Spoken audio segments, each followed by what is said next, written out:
زوا دو زبر الف ظن، زوا دو زیر زین، زوا دو پیش ظن، خیال کرنا زن زن زن نہ ہو، تھوڑا سا لمبا کر کے ظن ناک کے اندر جائے، چاہے زبریں ہیں چاہے زیریں چاہے پیشیں ہیں. ز دو زبر الف زن، ز دو زیر زن، ز دو پیش زن، زن زن زن. سین دو زبر الف سن، سین دو زیر سن، سین دو پیش سن، سن سن سن. صاد دو زبر الف صن، صاد دو زیر صن، صاد دو پیش صن، صن صن صن. سین کی سیٹی بریک ہے، صاد کی موٹی ہے. صن. تا دو زبر تن، تا دو زیر تن، تا دو پیش تن، تن تن تن. دال دو زبر دن، دال دو زیر دن، دال دو پیش دن، دن دن دن. ترجمے کے سبق کے اندر ہم نے الدین تک پڑھ لیا تھا کہ دین اور دین کے اندر کیا فرق ہے، ترجمے کیا کیا ہوتے ہیں. نعبد عین بادال عبادت، یہ عین بادال سے نکلا ہے. نعبد نون شروع میں ہم عبادت کرتے ہیں، اس کا جو ترجمہ لیا جاتا ہے غلامی اور اطاعت، مطلب ہم غلامی کرتے ہیں یا اطاعت کرتے ہیں. پرستش اور پوجا. تابع اور رام ہو جانا، یعنی تابع فرماندار رام ہو جانا، اس طرح کہ اس کے مقابلے میں کوئی سرتابی اور انحراف یا مزاحمت نہ ہو، بالکل اللہ کے سامنے. عاجز ہو جانا. آگے ہے نستعین، ہم مدد طلب کرتے ہیں. نون شروع میں آیا ہے، یہ عین واو زال سے نکلا ہے. نستعین استعانت، کسی کی مدد اور پشت پناہی کرنے کے ہیں اس کے معنی. دوسرا معنی جوانی عمر کو بھی کہتے ہیں نستعین.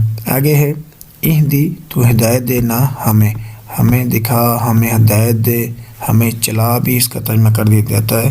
تو یہ نکلا ہے ہا دال اور یا سے، ہادیون، ہادا یا سے نکلا ہے، مطلب لطف و کرم کے ساتھ کسی کی رہنمائی کرنا. اس سے لفظ ہدیہ بھی نکلا ہے. ہم کہتے ہیں نا ہدیہ کیا ہے، اس کا ہدیہ بھی نکلا ہے جس کے معنی تحفے کے ہیں جو بغیر معاوضہ کے دیا جاتا ہے. ہم کہتے ہیں کہ فلاں اس کی قیمت کیا ہے تو ہم اس کو ہدیہ کہہ دیتے ہیں. قیمت کیا ہے؟ ہدیہ تو صرف تحفہ ہوتا ہے. تحفے کی قیمت کون لیتا ہے؟ تو تحفہ جو ہو اس کو ہدیہ کہتے ہیں. باقی جو آپ کی خرید و فروخت کی چیزیں ہیں آپ اسے ہدیہ نہ کہیں. آگے صبح شام کے اذکار کا سبق ہے. آگے ہم دعا پڑھیں گے. یہ صبح ایک مرتبہ یہ دعا پڑھنی ہے.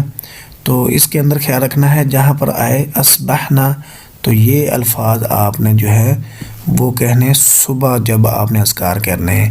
تو آپ نے اصبحنا آگے اس کو چھوڑ کر اصبحنا علی فطرت الاسلامی، آگے ساری دعا جو ہے یہاں تک آپ نے پڑھ دینی جب آپ نے صبح کے اذکار کرنا ہے. اور اسی طرح جب آپ نے شام کے اذکار کرنے تو اس اصبحنا کو چھوڑ دے اور یہاں سے شروع کر دے امسینا سے لے کر علی فطرت الاسلامی آخر تک جو ہے یہ آپ دعا پڑھ دیں، یہ آپ کے شام کے اذکار ہو جائیں گے. اصبحنا ہم نے صبح کی، امسینا جب آپ کہیں گے تو ہم نے شام کی ہے. تو یہاں سے آپ نے اذکار کرنا ہے. اذکار کرتے ہیں صبح کے حساب سے کریں گے. اصبحنا علی فطرت الاسلامی، اصبحنا علی فطرت الاسلامی وکلمۃ الاخلاص، علی فطرت الاسلامی وکلمۃ الاخلاص، اصبحنا علی فطرت الاسلامی وکلمۃ الاخلاص وعلی دین نبینا محمد صلی اللہ علیہ وسلم، وعلی دین نبینا محمد صلی اللہ علیہ وسلم،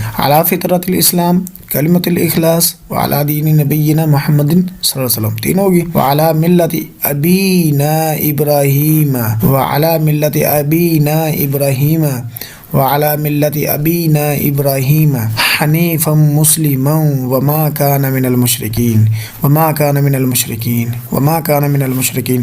یہ آپ نے صبح کے اذکار کرنے ہیں اور شام کو اصبحنا چھوڑ کر امسینا سے، امسینا علی فطرت الاسلام وکلمۃ الاخلاص وعلی دین نبینا محمد صلی اللہ علیہ وسلم وعلی ملت ابینا ابراہیم حنیفا مسلما وما کان من المشرکین. آگے اسلام کے آداب ہیں. سیدنا عبید اللہ بن بصر رضی اللہ تعالیٰ عنہ کہتے ہیں کہ تم لوگ میرے اس ہاتھ کو دیکھو. لوگوں کو اپنا ہاتھ دکھایا کرتے تھے. خوش نصیبی تھی نا کہ اپنا ہاتھ دکھایا کرتے تھے کہ لوگوں دیکھو اسی ہاتھ کے ساتھ میں نے رسول اللہ صلی اللہ علیہ وسلم کے ساتھ مصافحہ کیا ہے۔ تو ایک ہاتھ دکھاتے تھے، دو ہاتھ نہیں تھے دکھاتے۔